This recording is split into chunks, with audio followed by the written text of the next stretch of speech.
Continuando, entonces, nuestro siguiente tema, la zona exclusiva. Entonces, la zona económica exclusiva, pues vemos que es la que se ubica principalmente al lado del país para hacer aprovechamiento principalmente de recursos marinos y de recursos pesqueros.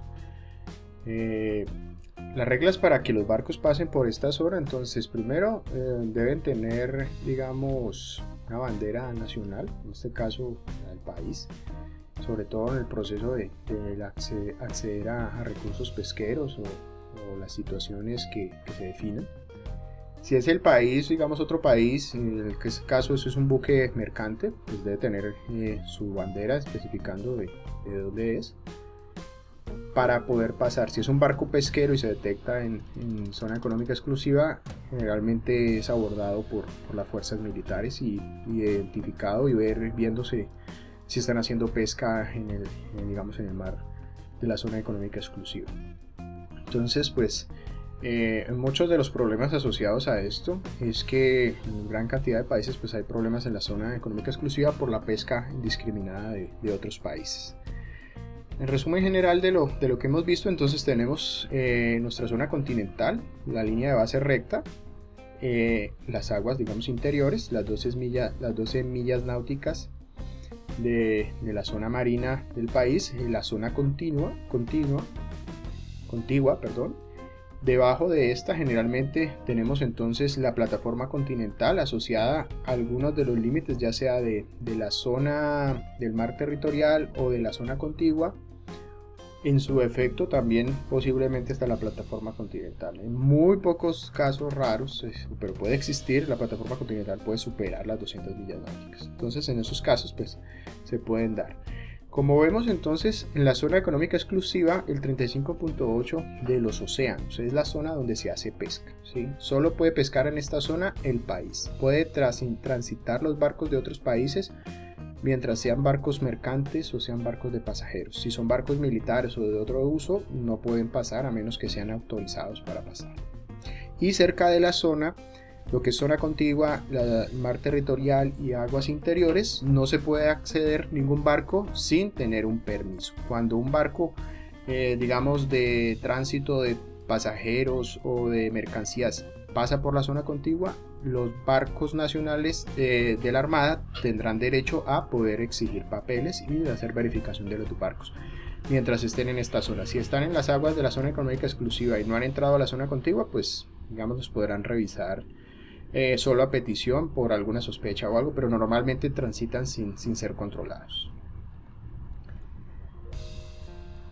¿Qué es lo que las zonas económicas exclusivas trajeron alrededor del mundo? Pues entonces principalmente que se expandiera la jurisdicción del control del territorio, que se definiera por términos generales a partir de la legislación mundial, pues que manejáramos las 200 millas náuticas.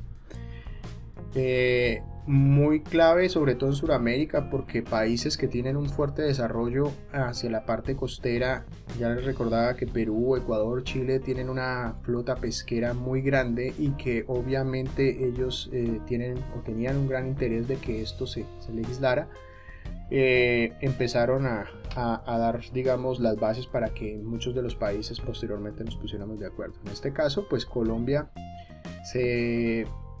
asumió los tratados internacionales y posteriormente pues tenemos la delimitación que acabamos de ver con los distintos países de los que los hemos puesto de acuerdo. Cada estado entonces tiene unos derechos, lucha contra ciertos aspectos después de haber ratificado todos los convenios internacionales, de haber hecho los tratados de límites y de haber puesto en marcha toda la legislación para poder reglar sus zonas costeras. En este caso la zona económica exclusiva pues está muy enfocada principalmente al uso y al sustento en materia, digamos, marina. Si lo vemos a nivel territorial, sobre todo en las zonas costeras, pues esto se utiliza, el aspecto marino se utiliza principalmente para acceder a la pesca. En algunos casos, algunas extracciones mineras o algunas extracciones de recursos de petróleo o de gas. Recordemos que Colombia tiene algunas extracciones, en este caso las de gas, sobre todo en La Guajira, están sobre la zona costera, están sobre las aguas interiores, inclusive ni siquiera están están sobre la línea de base recta hacia el interior, están en la zona de la plataforma continental de La Guajira. Entonces nos sirve esa delimitación como base para entender en qué situación nos encontramos referente al comercio internacional y referente al uso en el caso de la pesca, la explotación. Sobre todo para tenerlo claro a niveles nacionales e internacionales y que no tengamos, digamos, problemas o debates. En el caso como Venezuela, que no tenemos una delimitación, pues nosotros no podemos ir a extraer, digamos, petróleo al frente de las costas de los Cayos de los Monjes, porque eso está todavía sin delimitar. Entonces podremos entrar en un conflicto al que Venezuela podría ver que de pronto estamos extrayendo sin tener para ellos un permiso, porque puede ser su territorio, y viceversa. Nosotros podemos decir que es de nosotros porque asumimos que es de nosotros. Entonces, hasta no estar legislado, no estar delimitado, pues no vamos a poder hacer control de ciertos aspectos de la soberanía marítima si no se ha puesto de acuerdo, en este caso, contra el vecino país que está también reclamando esa misma zona. El concepto de plataforma continental ya lo habíamos visto, sobre todo en la materia más física. La plataforma continental es el aspecto físico de la continuación de la parte del continente, ¿sí? Entonces nosotros tenemos el continente emergido, las montañas, el valle, la zona, digamos, para el Pacífico, y después continúa ese relieve un poco ya sumergido, o sea, se empieza a sumergir ese relieve hasta un punto. Generalmente es un relieve que decae en porcentaje, o sea, va decayendo hasta un punto en que genera un cambio abrupto. En este cambio abrupto ya se da a un punto más bajo.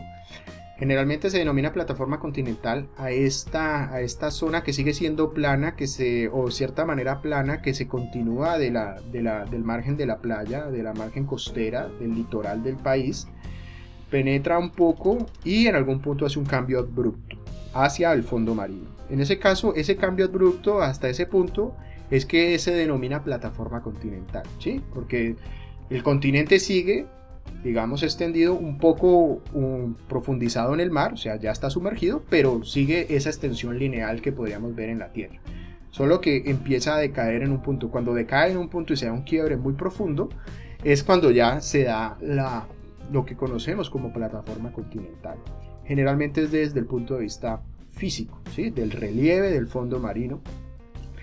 La plataforma puede ser grande o puede ser pequeña, eso depende de la configuración territorial del país como esté. Entonces nosotros podemos ver una plataforma muy larga o muy pequeña, dependiendo cómo lo manejemos.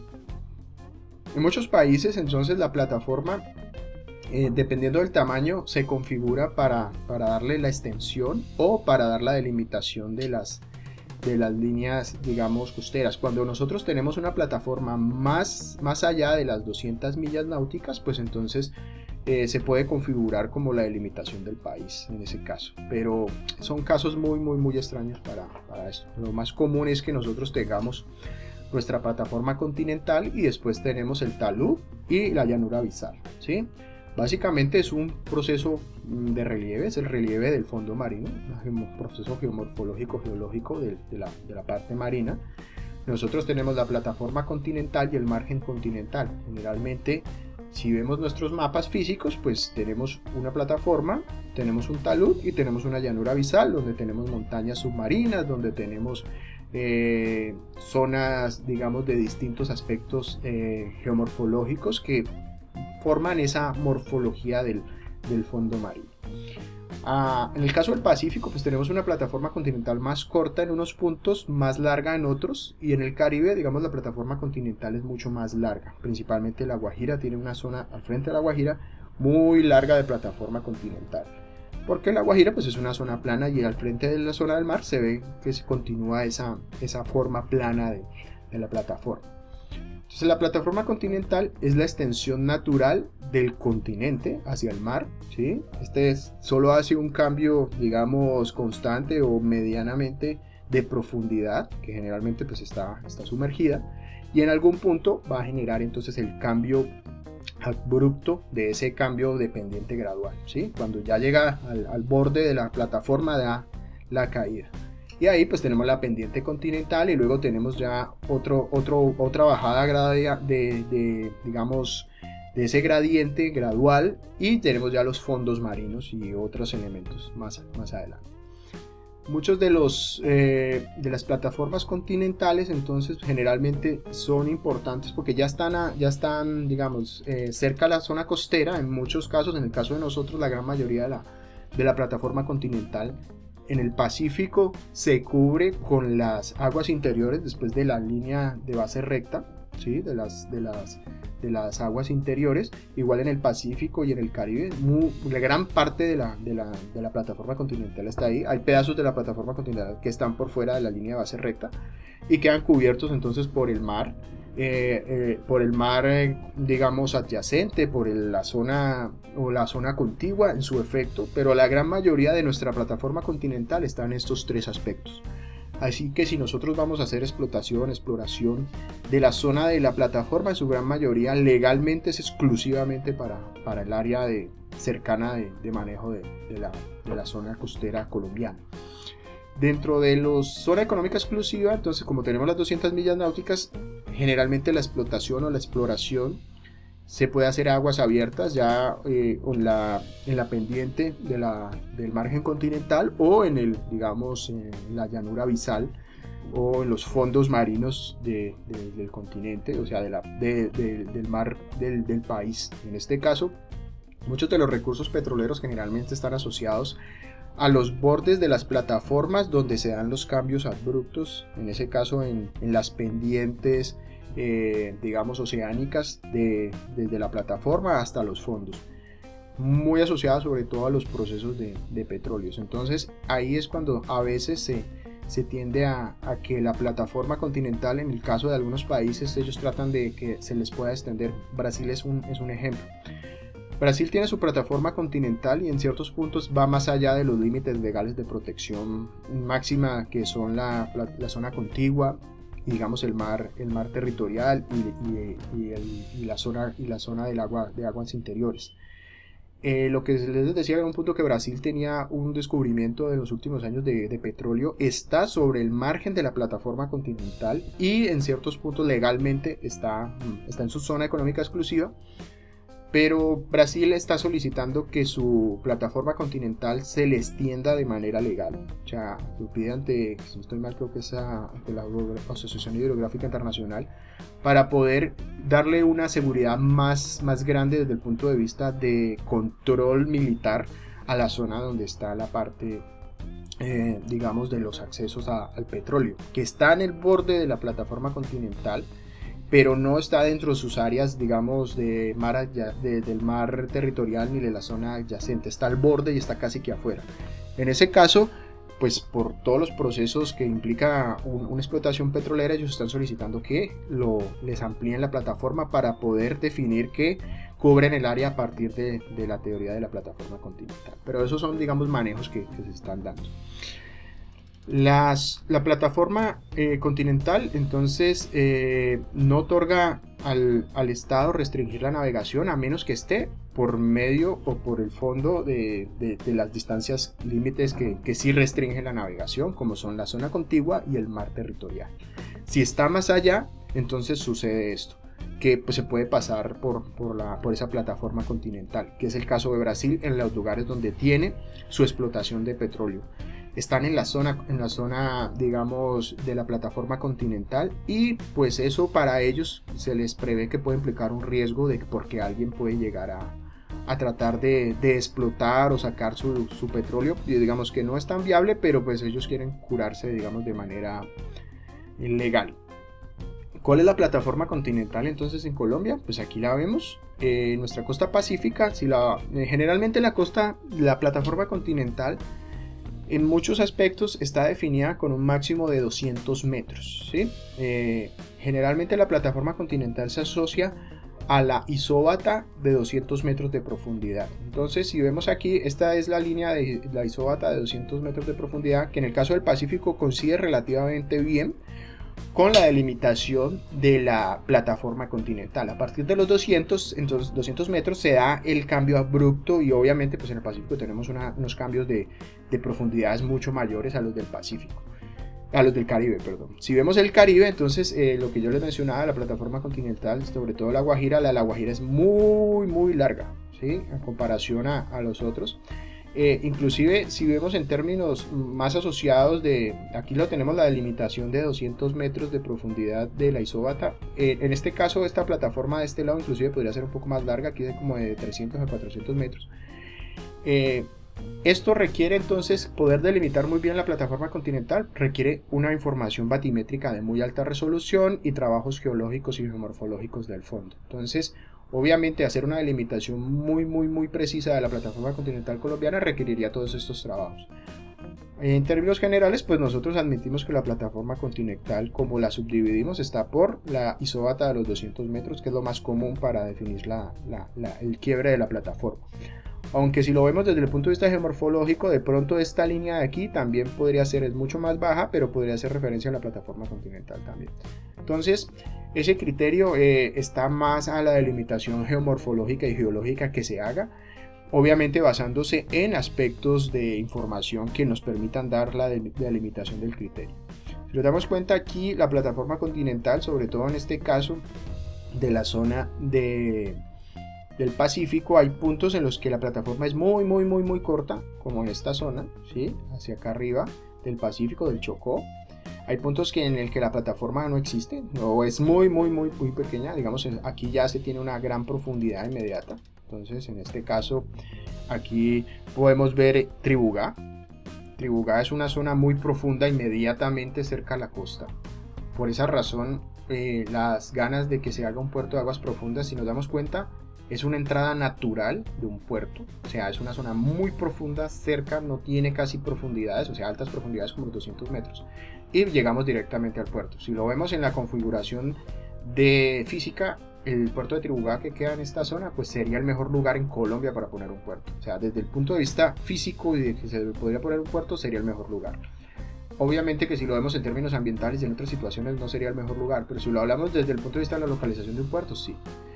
Y si lo vemos a nivel Caribe, yo les mencionaba que hay un punto muy profundo que se encuentra cerca a la montaña litoral más grande del mundo, que es la Sierra Nevada de Santa Marta, y es el Cañón de la Aguja. Entonces el Cañón de la Aguja, aquí inclusive lo alcanzamos a ver, es esta zona, es como un río, como un hueco, es un cañón, es una zona muy profunda que está cerca a la zona costera. Por eso la plataforma continental más delgada que podemos tener, o una de las más delgadas, es la zona del Tayrona. En la zona del Caribe, en este caso frente de la sierra, recordemos que esta es la sierra, es un parque nacional, y Tayrona es toda la punta de la sierra, que es el Parque Nacional Natural Tayrona. Y aquí está el cabo de la Aguja, que es un estrecho, una zona muy profunda que coincide con la penetración de la Sierra Nevada en la parte marina. Si nosotros vamos entonces a subdividir la zona marina, pues la vamos a encontrar en estos niveles. Tenemos entonces las aguas interiores, la línea de base recta, que ya vimos cómo se delimitaba, el mar territorial, que son las 12 millas náuticas a partir de esa línea de base recta, otras 12 millas náuticas que en teoría conformarán las 24 totales de la zona contigua.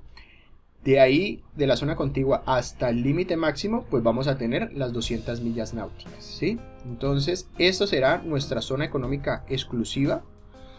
Y de ahí para allá sería el alta mar, o sea, aguas internacionales, en las que ya no tenemos jurisdicción. Muchas de estas pues están asociadas a la plataforma continental, a el talud continental y a la zona abisal. Dependiendo de la configuración del fondo, pues generalmente la zona económica exclusiva más allá de la zona contigua pues va a tener básicamente o aspectos generales de la plataforma o del fondo marino en general, como es el caso de Colombia. Aquí vemos un perfil, digamos, mucho mejor: mar territorial, zona contigua, perfil, plataforma, plano, digamos, abisal, y la zona, digamos, al alta mar. Generalmente el alta mar está ya sobre zonas de fondos muy profundas, ¿sí? O sea, no hay muy comúnmente zonas que coincidan en alta mar con la plataforma continental. Casos extraños o raros, pero la gran mayoría de las plataformas continentales coinciden con estos aspectos del mar territorial o la zona contigua, si es que no está cubierto por las aguas interiores. En el caso de Colombia, la gran mayoría están sobre aguas interiores y mar territorial. Muy pocos de las plataformas alcanzan a llegar a la zona contigua. Aquí vemos otro perfil, en este caso la línea base de 0, aguas interiores, mar territorial y digamos a niveles ya más de limitación. Las 350 millas náuticas ya tenemos pues el exterior. En este caso de una plataforma que sea muy larga, ¿no? O sea, tenemos una plataforma que casi llega a los bordes de los 200 millas náuticas. En este caso las plataformas generalmente se permite, si esto fuera plataforma, se permite que se pueda navegar, ¿sí? Entonces en el caso de la plataforma continental, si no está cubierta por las aguas interiores o el mar territorial o la zona contigua, a veces por seguridad se puede pedir que se extienda, ¿sí? En el caso de lo que está haciendo Brasil, pedir que se extienda la plataforma continental para poder dar más seguridad de algunos aspectos, sobre todo legales. Aquí vemos entonces algunos ejemplos de zonas económicas generalmente asociadas a las delimitaciones. Esta es España. España entonces tiene su mar territorial hacia el norte, su mar en el mar Mediterráneo y en el océano Atlántico en una zona después del estrecho y en las Islas Canarias. En este caso, si España no tuviera las Islas Baleares, que son acá queda la isla de Ibiza, Mallorca, otras islas, no podía extenderse por acá, ¿sí? Porque no podría llegar, o sea, España es dueña de casi todo el mar Mediterráneo colindante con África, entonces esta zona será de Marruecos, esta zona será de Argelia y así sucesivamente. Esta es, digamos, una isla, esto es Italia y esto es Francia, entonces este mar, esto es Córcega y esto es, bueno, se me olvidó el nombre de la otra isla. Esta es francesa, esta es italiana, entonces los límites pues estarán dados principalmente por la delimitación del país.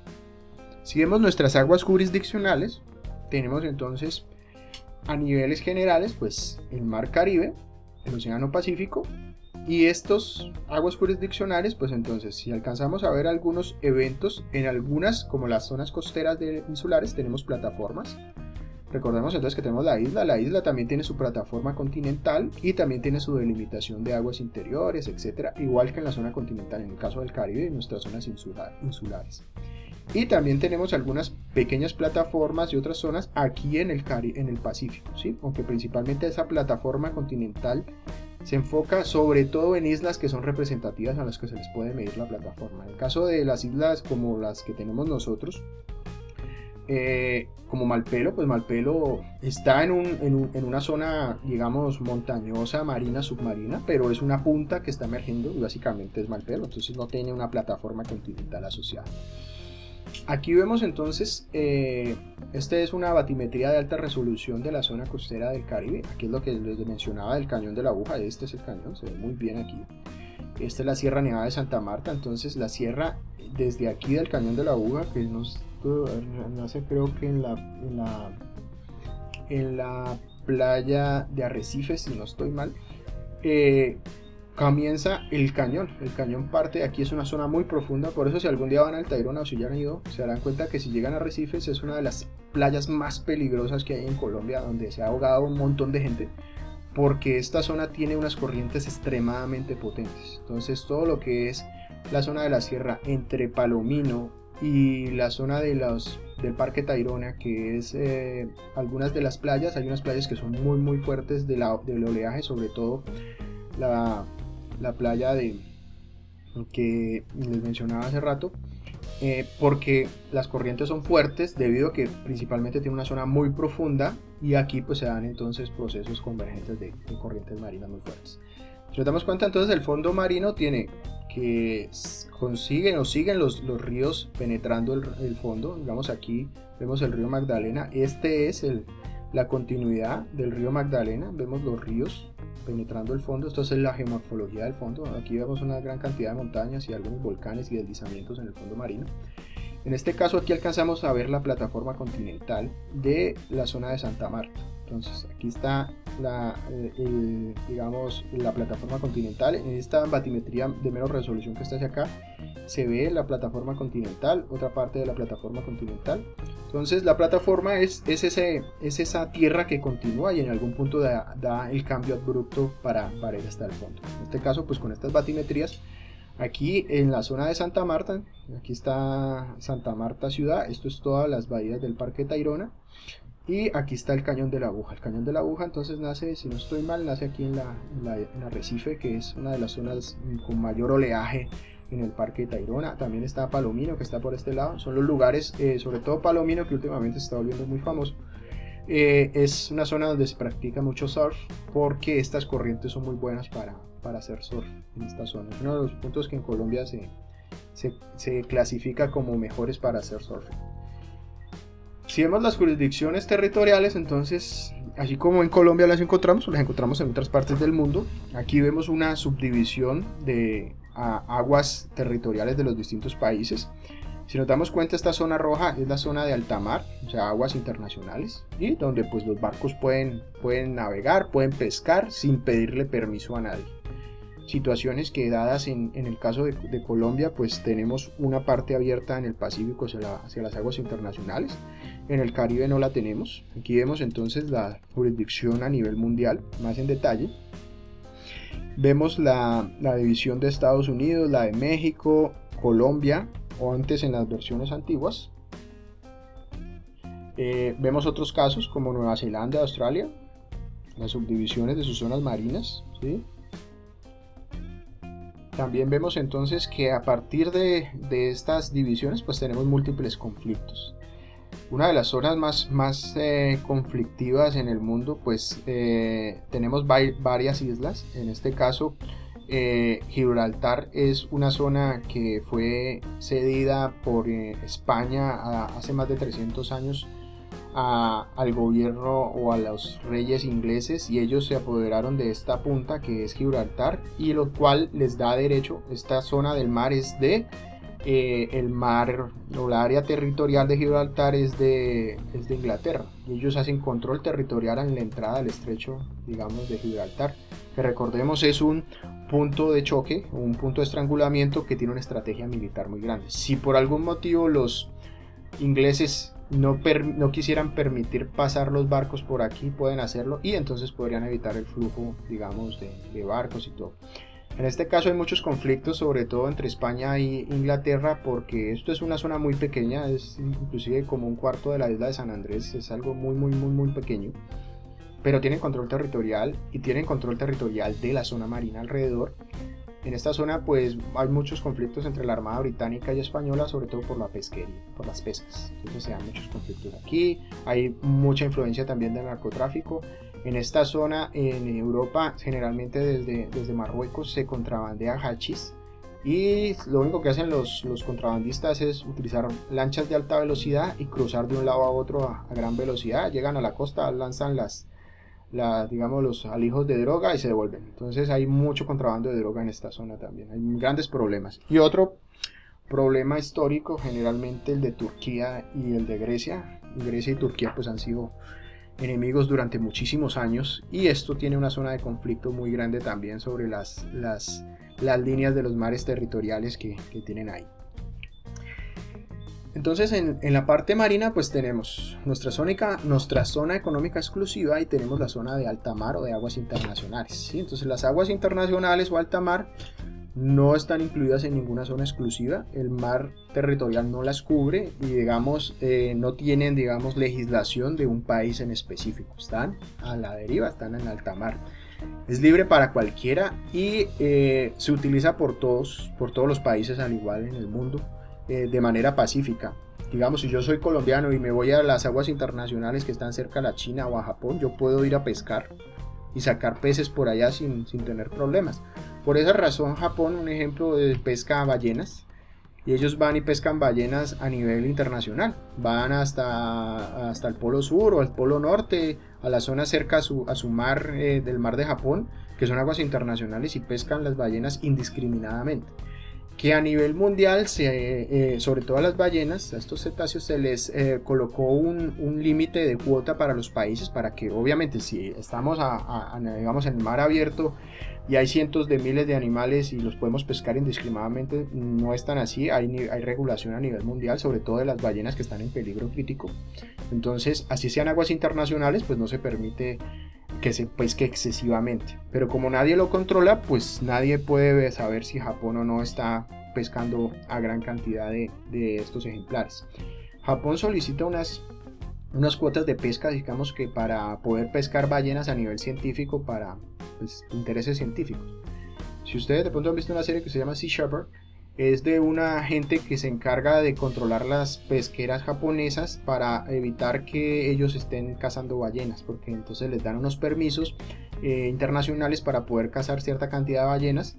Generalmente la caza de ballenas pues es muy compleja. Ellos tienen unos barcos muy modernos en los cuales arponean la ballena, la arponean, la arrastran viva al barco y viva la dejan que se desangre, después la trocean y bueno, se la llevan supuestamente para hacer investigación científica, pero todo el mundo sabe que los japoneses, que son digamos un país avanzado y que culturalmente es admirable en otros aspectos, en este caso de lo de cazar ballenas, pues no comprendemos bien por qué lo hacen, pero bueno. Las aguas internacionales, entonces los estados van a utilizarlas para fines pacíficos o de investigación o de uso de extracción de la parte marina, obviamente tratando de respetar la conservación del ambiente. Todos los estados litorales tienen derecho a poder salir a las aguas internacionales mientras tengan la bandera de su estado que les dé la soberanía de esa embarcación. Nosotros también tenemos los fondos marinos y los fondos marinos oceánicos y del subsuelo fuera de los límites internacionales, lo que se denomina la zona marina, ¿sí? O sea, tenemos las aguas internacionales arriba, pero también tenemos el subsuelo marino. Esa zona de sus recursos son de la humanidad, no son de un país específico. Entonces, en aguas internacionales, los estados no pueden, digamos que al lado de la Antártida hay petróleo, entonces llega a Estados Unidos, Rusia y van y sacan el petróleo allá.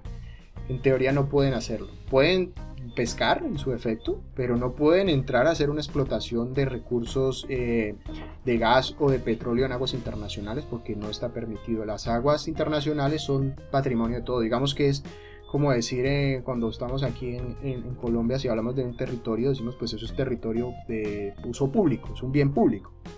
Las aguas internacionales y el subsuelo o la zona marina, subsuelo marino es internacional, así que es de uso público de la humanidad. Entonces, ese tipo de principios se han acordado al principio de las reuniones internacionales y de las cartas de las Naciones Unidas y las normas del derecho internacional, como veíamos en la legislación.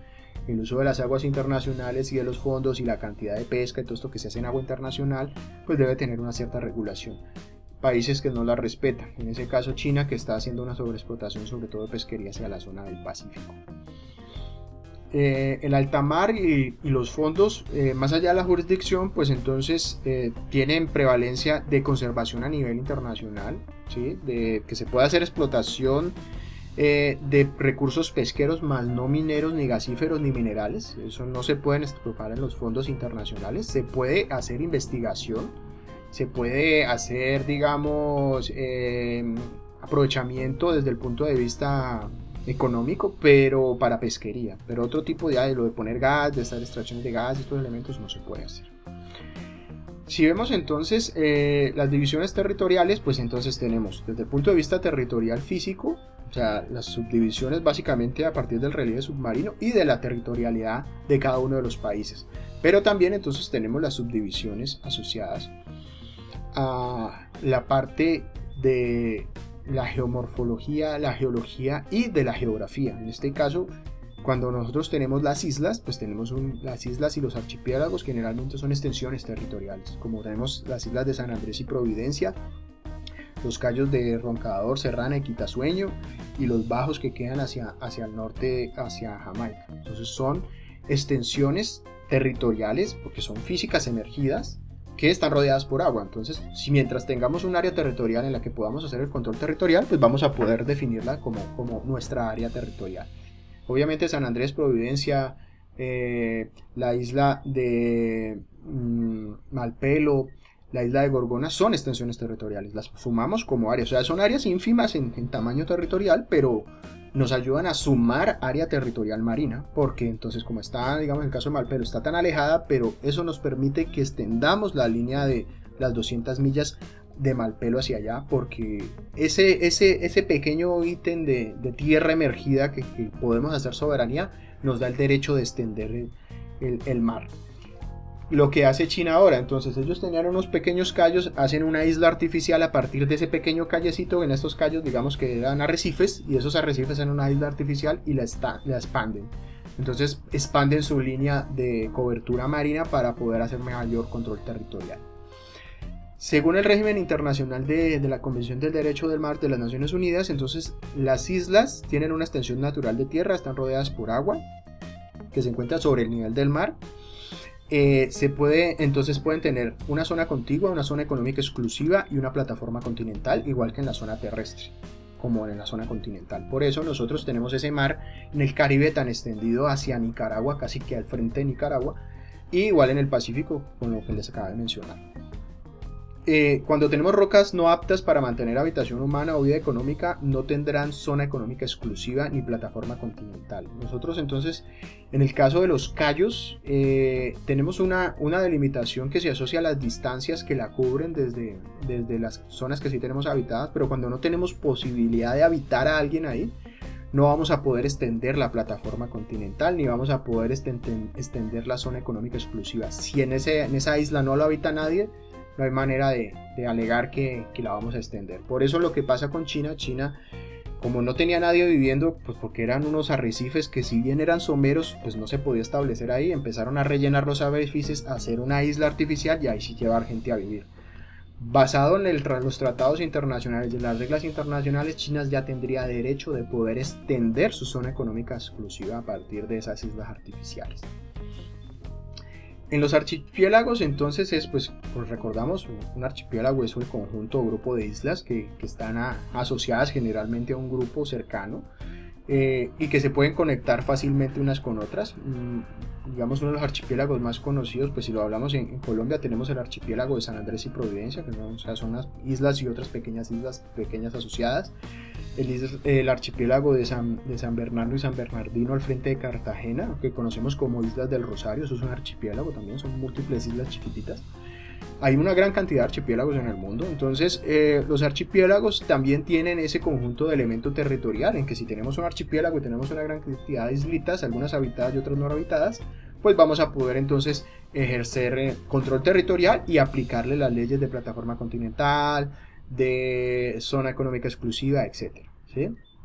Hay algunos estados que inclusive solo son archipelágicos, que son islas que están en medio del Pacífico, son un país. Entonces es un país que es básicamente una isla, o es un conjunto de islas que son un archipiélago. Entonces podemos tener como Malta, la isla de Malta, que está en el mitad del Mediterráneo, es un país, pero es una isla. Las islas Filipinas es una isla también. Fiji, las islas Fiji también son un conjunto de archipiélagos de islas. Entonces, así como las islas se pueden conformar un país-estado y tener su derecho territorial, si nosotros de país también tenemos un archipiélago y unas islas, pues lo sumamos a nuestra limitación territorial. Y ahí es donde las líneas de base archipelágicas, digamos en el caso de Colombia no las hemos tratado porque pues es un tema que es más complejo. La delimitación, hasta ahora no he visto las delimitaciones exactas de la isla de San Andrés y de estas cosas, pero sabemos que esa delimitación es la que nos da el acceso para poder ver el enfoque de ese mar territorial, de esa zona económica exclusiva que tenemos. En este caso, pues la delimitación de las líneas archipelágicas, generalmente las longitudes están primero con una línea de base recta asociada a las islas. Y luego tenemos entonces las longitudes de esa distancia. Generalmente el área de encerrarse de la distancia en las líneas de base archipelágicas es sobre 125 millas marinas, no sobre las 200 que hablamos, sobre todo de nivel continental. Cuando hablamos desde la línea costera en las zonas archipelágicas o islas o archipiélagos, entonces estamos hablando de 125 millas náuticas. Aquí vemos algunos ejemplos. Cuando nosotros delimitamos entonces la zona costera territorial del país, pues nosotros ya vimos que tenemos una delimitación internacional, tenemos unos límites marinos, tenemos unas delimitaciones ante la ley internacional, la zona contigua, el mar territorial, la línea de base recta, las 200 millas náuticas que nos conforman la zona económica exclusiva. Pero si nosotros nos vamos a la línea costera, nuestra área costera ya de país, o sea, cómo la manejamos, cómo la delimitamos, ¿sí? Porque nosotros entonces tenemos la línea de base recta y dentro tenemos las aguas interiores y tenemos al lado el mar territorial. ¿Cómo delimitamos eso para los distintos usos ya que le damos en el país? Entonces ahí es cuando nosotros nos metemos a lo que definimos la delimitación de la zona costera.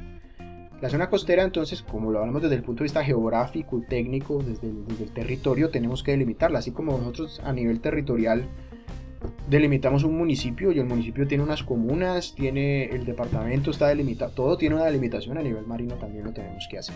Y hay distintos criterios para hacer esa delimitación de la zona costera. Tenemos criterios físicos desde el punto de vista oceanográfico, geomorfológico, meteorológicos, criterios naturales, factores administrativos y legales, factores socioeconómicos y culturales, unidades ambientales específicas, usos y las distancias arbitrarias, que ya lo veremos más adelante cómo hacemos estas subdivisiones. Ya cuando nos metemos entonces a la definición de la zona costera en Colombia, ya vimos que entonces a nivel mundial, a nivel nación, a nivel general tenemos unas delimitaciones, pero ahora ya cuando nos metemos a nuestras delimitaciones de esas áreas específicas en el país, que es nuestra zona costera, inclusive nuestra constitución nos obliga a hacer una delimitación y un manejo, entonces ahí ya empieza el ordenamiento territorial, ya empieza el manejo del medio ambiente, ya empiezan las jurisdicciones costeras, las jurisdicciones desde el punto de vista del territorio. Entonces tenemos que delimitar nuestra zona costera. Y la zona costera colombiana es un espacio de territorio nacional definido con características naturales, demográficas, sociales, económicas, culturales propias y específicas de cada zona. Esta, está formada por una franja de anchura variable de tierra firme y de espacio marítimo. Entonces tenemos en la zona costera, la delimitación de la zona costera delimita la zona terrestre y la zona marina a partir de, una franja que es variable en distancia a partir de unos criterios, que es lo que vamos a ver a continuación. Esta franja, que es la zona costera, contiene ecosistemas muy ricos, diversos y productivos, dotados de capacidad de proveer bienes y servicios que sostienen actividades como pesca, turismo, navegación, desarrollo portuario, explotación minera y donde haya asentamientos urbanos e industriales. Entonces ahí ya nos damos cuenta que el concepto de delimitar la zona costera o la definición de zona costera para delimitación es un concepto muy complejo que va a tener entonces implicaciones territoriales. Y por eso delimitar la zona costera no es tan sencillo y requiere entonces un conocimiento técnico, así como hacer ordenamiento territorial, ordenar un municipio, trabajar en la territorialidad continental es complejo. A nivel marino también tiene un nivel complejo porque tenemos una zona terrestre y tenemos una zona marina que delimitar primero y después de delimitar tenemos que organizar. En ese caso tenemos que ordenar. Ahí es donde la gestión es que tiene una gran clave en este proceso. La gestión territorial y el ordenamiento territorial es donde aparece en la parte marina. Primero tenemos que delimitarlo y eso es lo que vamos a ver en esta exposición. Tenemos dos criterios: tierra adentro y mar afuera. Básicamente una visión territorial de dos puntos, el mar y la tierra, desde dos enfoques que podemos entenderlo desde el ámbito geográfico y ambiental o desde la problemática, porque podemos tener una problemática asociada para tratar de solucionar o desde un punto de vista físico y geográfico o ambiental. ¿Cuáles son los criterios de delimitación de una zona marina en Colombia? Tenemos los factores físicos o geofísicos, oceanográficos, geomorfológicos. Entonces un ejemplo son el límite y concentración de la salinidad dentro de los estuarios o la escorrentía de los ríos, la topografía, la batimetría, la parte de la profundidad y los aspectos de relieve cambiante, características de suelos, relaciones geomorfológicas del suelo y del subsuelo, la estructura geológica, el transporte de sedimentos en aire y en agua, el rango de variación de las mareas, límites de acciones de olas, límites de efecto litoral sobre las corrientes y las zonas o el efecto de vientos de mar y tierra adentro. O sea, hay criterios físicos, digamos, que por algún criterio físico podríamos llegar a hacer una delimitación en caso tal. Factores naturales, que son muchos de los que trabajamos sobre todo en Colombia. Distribución de especies asociadas en el mar, importancia entonces marítima, especies marinas que sean muy importantes, sus límites en zonas estuarinas, en zonas deltaicas o de tierra, presencia de plantas, animales, agua dulce, distribución de especies digamos terrestres o del medio marino, límites de las ciénagas, de las zonas de humedales y de la distribución geográfica de las especies y de los ecosistemas marinos y terrestres. Entonces, un ejemplo de estos factores naturales son las áreas protegidas, que tienen gran enfoque en estas características que hablamos. Pueden tener especies asociadas importantes, y ya hablaremos más en detalle. Factores administrativos y legales, entonces, áreas de jurisdicción de entidades territoriales, municipios que estén sobre la zona costera, fronteras de los municipios costeros o, digamos, entes territoriales que también se asumen como las zonas de reserva, digamos, los resguardos indígenas o las zonas comunitarias afro, también se asumen como una jurisdicción de entidad territorial. Entonces, eso también puede proveer un criterio para hacer una delimitación del área. Distancias o áreas establecidas para usos especiales. Digamos, hay usos especiales que se pueden dar desde el punto de vista legal, zonas, no sé, militares, zonas de reserva portuaria, alguna situación específica que se puede dar de carácter legal. Las unidades ambientales, entonces ahí es donde entran las áreas protegidas, entonces todo lo que es parques de reserva nacional, natural, zonas de reserva, ecosistemas estratégicos críticos, manglares, corales, zonas que se deben proteger, golfos, lagunas o áreas de programas de manejo especial. Un ejemplo es la Ciénaga Grande de Santa Marta, es una zona también muy importante, un distrito de riego, un distrito de manejo también es algo importante. Unidad administrativa de carácter ambiental que tenga alguna situación específica de manera de carácter ambiental, entonces eso también nos sirve a ayudarla a delimitar.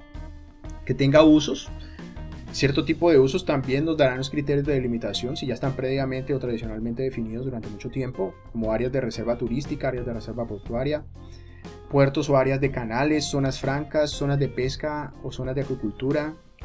Y las distancias arbitrarias, pues que generalmente está asociado a las que hemos hablado anteriormente, ya sea la delimitación o delimitación del mar desde la zona costera o a nivel de la zona económica exclusiva, de nivel nacional, mundial, digamos las delimitaciones legales, o si utilizamos franjas específicas por criterios, que franja de 50 kilómetros, 2 kilómetros de tierra adentro, aguas interiores, línea de base recta, si de pronto usamos la línea de base recta para delimitar la zona costera.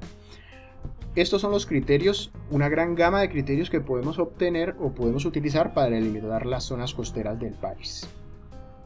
¿Cómo empieza entonces la delimitación y por qué la delimitación de la zona costera es tan importante para nuestro trabajo en el ordenamiento y en el manejo y en la gestión de la zona costera? Primero entonces tenemos la zona terrestre y la zona marina, dividida principalmente por lo que nosotros definimos el cero hidrográfico. ¿Sí? El cero hidrográfico es el punto donde se da recordemos que tenemos mareas y las mareas suben y bajan en la línea de costa. Entonces, donde sube la línea de costa y baja, pues vamos a tener una transición. El cero hidrográfico es el término medio donde está la línea de más alta marea y la línea de más baja marea será el punto intermedio entre las dos. Ese es el cero hidrográfico. A partir de este cero hidrográfico es que nosotros podemos delimitar la zona costera. Tenemos las aguas interiores, generalmente asociadas a una milla náutica, como las definimos en términos de la zona costera, no desde el punto de vista legal e internacional. ¿Sí? Ya vemos que la línea de base recta tiene un área que nos define, un área que no puede ser una milla náutica, puede ser mayor o puede ser menor. En este caso, si lo hablamos desde el punto de vista de las aguas interiores, como delimitamos la zona costera ya a niveles nacionales, propios de nosotros, definimos que tenemos lo que cerca serán las aguas interiores, que es una milla náutica, y tenemos el mar territorial, que son las 12 millas náuticas, ¿sí? Generalmente asociada a ese es el límite más extremo que nosotros llevamos en la zona costera, generalmente hasta las 12 millas náuticas. tenemos la zona contigua de otras 12 millas náuticas y la zona económica exclusiva que llega hasta las 200. En el caso de la delimitación de la zona costera, el manejo integrado de la zona costera cubre del cero hidrográfico hacia atrás 2 kilómetros que se definen como los bienes de uso público y la zona costera. Entonces, de nuestro cero hidrográfico tenemos hacia atrás 2 kilómetros mínimo, que sería la zona costera que abarque bienes de uso público, y la zona física de franja costera de 2 kilómetros a partir de ese cero hidrográfico. Y hacia el mar tenemos entonces un máximo que podemos llevarlo hasta las 12 millas náuticas del mar territorial. Entonces mi zona costera es esta franja de que parte del cero hidrográfico de 2 kilómetros hacia atrás en los bienes de uso público y la zona costera principalmente, y del cero hidrográfico hacia las 12 millas náuticas todo lo que abarque el mar territorial y las aguas interiores. En general ese es el criterio máximo o mínimo de delimitación, ¿sí?, de la zona costera. Hacia la parte marina generalmente inclusive puede ser un poco más corto, ya lo veremos por qué. Y en la zona terrestre puede ser un poco inclusive más allá de los 2 kilómetros, porque ya lo veremos, porque la franja de la zona costera es variable dependiendo de los otros criterios que habíamos visto anteriormente. Cuando hacemos planificación espacial marina, entonces generalmente abarca la zona costera de física de la zona litoral y toda la zona económica exclusiva, teniendo en cuenta la zona contigua, el mar territorial, las aguas interiores. Entonces, la planificación espacial marina abarca la zona costera más todo el mar. El manejo integrado de la zona costera pues solo abarca la zona costera litoral más una zona que no va más allá del mar territorial o de las 12 millas náuticas. Si lo vemos entonces, los términos legales del ordenamiento y el manejo, la gestión alrededor del territorio, el plan de ordenamiento solo llega hasta el cero hidrográfico, solo maneja el territorio y en su efecto la zona costera. En este caso, el plan de ordenamiento territorial abarca el litoral, porque en muchos aspectos el plan de ordenamiento territorial ejerce control sobre el aspecto litoral, pero el manejo integrado de la zona costera abarca solo la zona territorial que tenga injerencia en esa delimitación. Y ahí es donde nosotros en la delimitación de la zona costera es que vamos a poder verificar, requerir, delimitar cuál va a ser la área de ordenación y de manejo y de gestión, porque no es un área específica, es un área variable que se puede delimitar bajo los siguientes criterios. Nosotros podemos delimitar la zona costera entonces desde la problemática, cuando el uso de los recursos o el espacio impida o afecte digamos adversamente las categorías o haya categorías en conflictos. Entonces, que se utilice el espacio en competición, digamos que se está haciendo depredación, hay unos impactos ambientales grandes, o que hay unos movimientos o una modificación ambiental que está generando un impacto muy grande, hay contaminación, hay una gran interferencia de actividades en ese punto, sobre todo desde el punto de vista de desarrollo, o hay una inadecuada legislación o ineficaz aplicación. Entonces, ese es un criterio para poder entrar a delimitar la zona costera. La delimitación de la zona costera entonces nos sirve principalmente para resolver problemáticas, como el plan de ordenamiento territorial, pues nos sirve para planificar y para que un territorio se lleve a un buen puerto, digamos, a largo plazo. La delimitación de la zona costera que se va a llevar a manejo integrado básicamente lleva a este mismo principio también. Vamos a que en el ámbito espacial resolver situaciones o problemas de mediano y de largo plazo. Por eso los planes y los programas que se hacen sobre la zona costera son igual de largos, o a veces inclusive tan largos como los planes de ordenamiento territorial, porque tienen unas visiones de largo futuro para poder ordenar y manejar esa zona costera. Recordemos que el manejo integrado de la zona costera tiene un énfasis muy ambiental, territorial, pero muy énfasis también en la parte ambiental, porque obviamente estamos inmersos en una zona que tiene una riqueza ambiental muy grande. La primera regla de esta delimitación a nivel país es: se deben incluir los principales ecosistemas marinos y costeros, los 6 ecosistemas básicos del país. ¿Cuáles son los 6 ecosistemas que nosotros manejamos en Colombia desde el punto de vista marino y costero? Son los siguientes. El primero son los arrecifes coralinos. El segundo, los ecosistemas de manglar y bosques de transición. En los bosques de transición tenemos el guandal, tenemos, ahí está el manglar, el guandal y el ñato, si no estoy mal, que es el otro bosque de transición. Los sistemas de playas y acantilados. Entonces toda la zona que tenga lo que se denomina acantilados y litorales rocosos, los sistemas de playas, la playa como tal, toda la franja, si es una playa que tiene 5 kilómetros de ancho, esa playa es una playa, entonces se incluye. Todas las zonas estuarinas, los deltas y las lagunas costeras, todas las zonas de pastos marinos o praderas de fanerógamas, y todos los fondos blandos sedimentarios. Generalmente los fondos blandos están asociados a una biodiversidad, principalmente a parte, digamos, bentónica, y algunas sobre todo especies de aves que también se acercan a estas zonas de los fondos blandos y donde hay una gran cantidad de recursos, digamos, biológicos.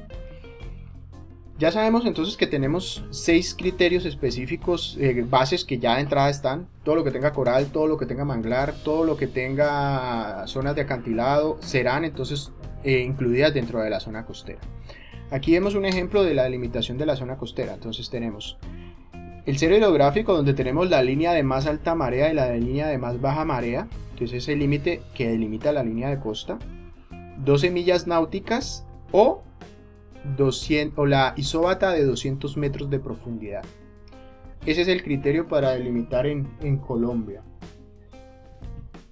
La delimitación de la zona costera entonces hacia el mar va 200 millas náuticas, o si esas 200 millas náuticas de pronto no son importantes, podemos llegar hasta los 200 metros de profundidad, dependiendo de la situación que sea más adecuada al lugar geográfico donde estamos.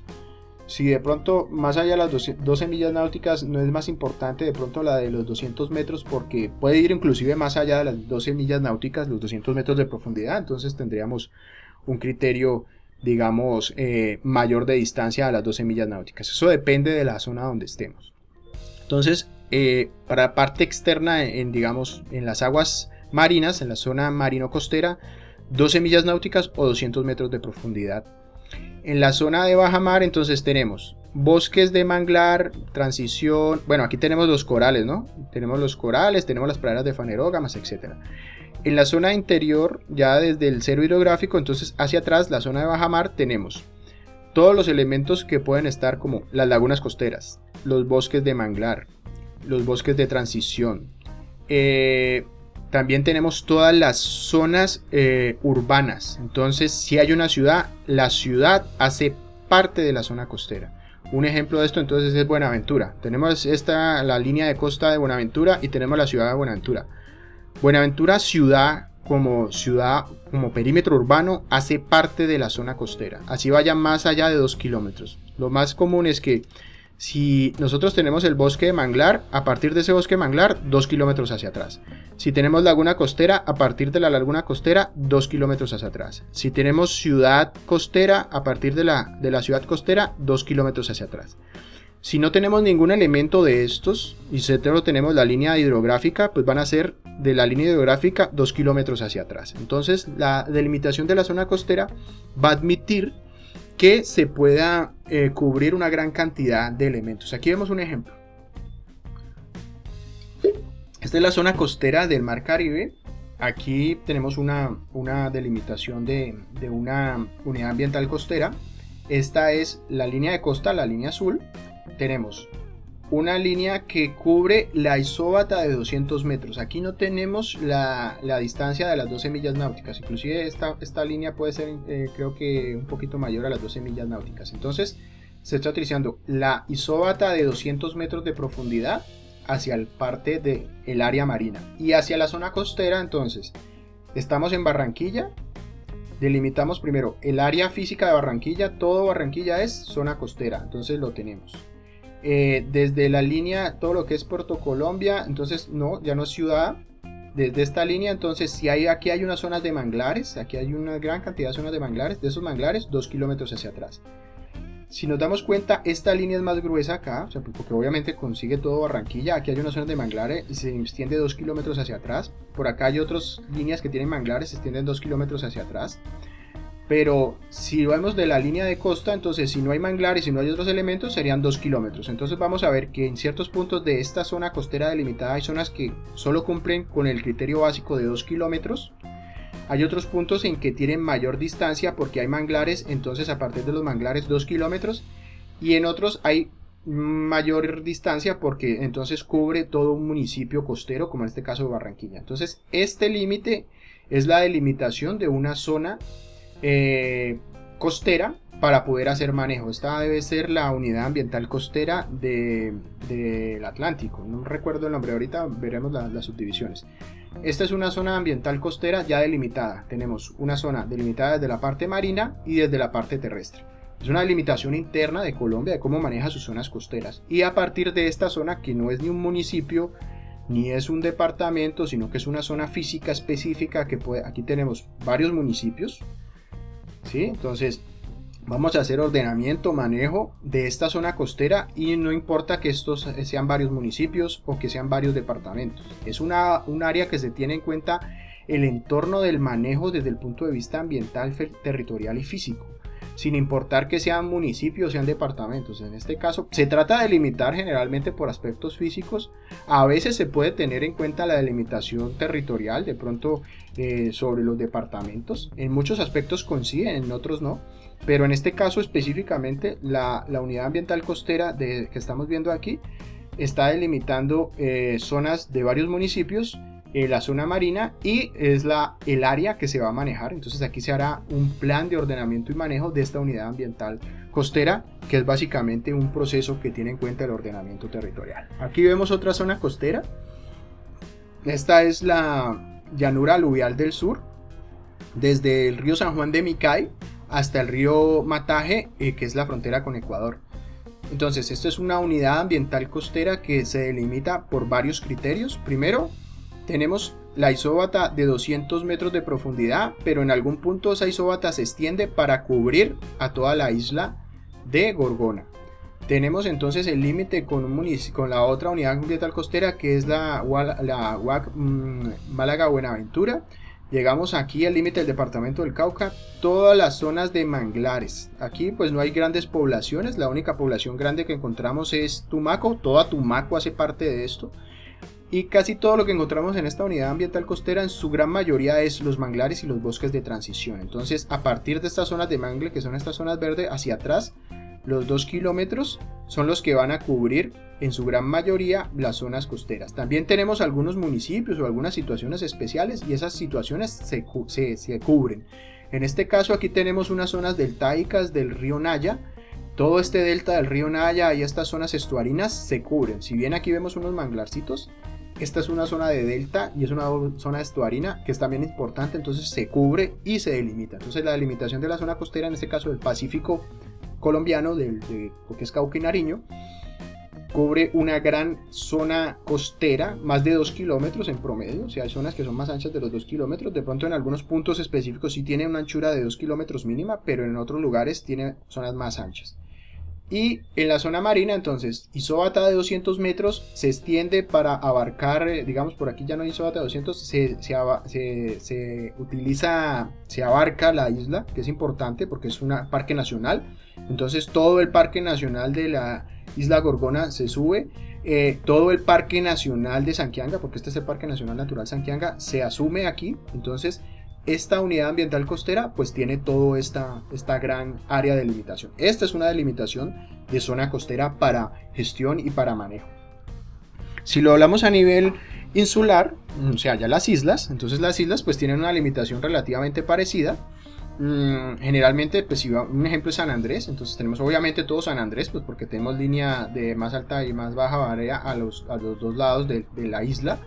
Tenemos entonces los ecosistemas estratégicos generalmente asociados a los corales. Entonces nosotros al frente de San Andrés inmediatamente tenemos corales por alrededor de casi toda la isla.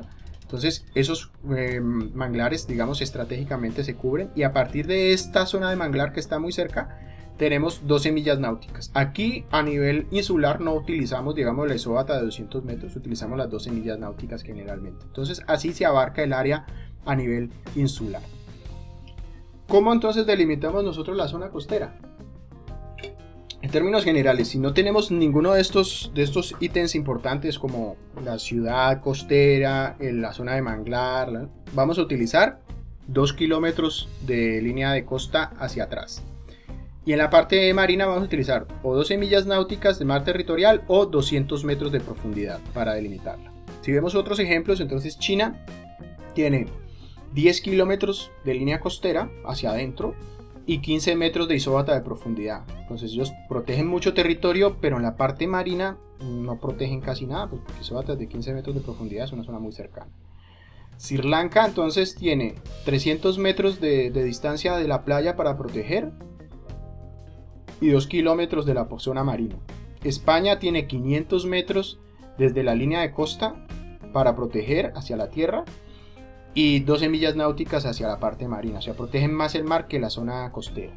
Costa Rica tiene 200 metros hacia adentro y la línea, digamos, mar afuera es una línea, digamos, desde el punto de vista de la delimitación del mar. Y Brasil, si es muy parecida a la de nosotros, tiene los 2 kilómetros hacia la zona costera, digamos, territorial, y 12 kilómetros hacia la parte marina. Si nosotros vemos o nos comparamos con los demás países, Colombia es uno de los países que mayor protección, inclusive le da más predominancia a la protección en la zona costera. Si lo vemos en promedio, exceptuando China y Brasil, los demás países tienen unas franjas de protección muy cortas, realmente ínfimas, 200 metros no son nada. Pero en la parte territorial nosotros podemos llegar hasta los 12 millas náuticas. Recordemos que las 12 millas náuticas son mayores a las 12 kilómetros. Casi ningún país nos gana en esa distancia. O utilizamos las 200 metros de profundidad, que inclusive en este caso pueden ir más allá de las 12 millas náuticas si la plataforma continental está muy extendida. En este caso Colombia, su delimitación de línea costera es muy buena en comparación a otros países. Si nos comparamos, Colombia entonces tiene una gran franja de manejo a nivel de la delimitación y cómo hacemos el manejo de la zona costera, principalmente cómo la delimitamos. Muchísimas gracias.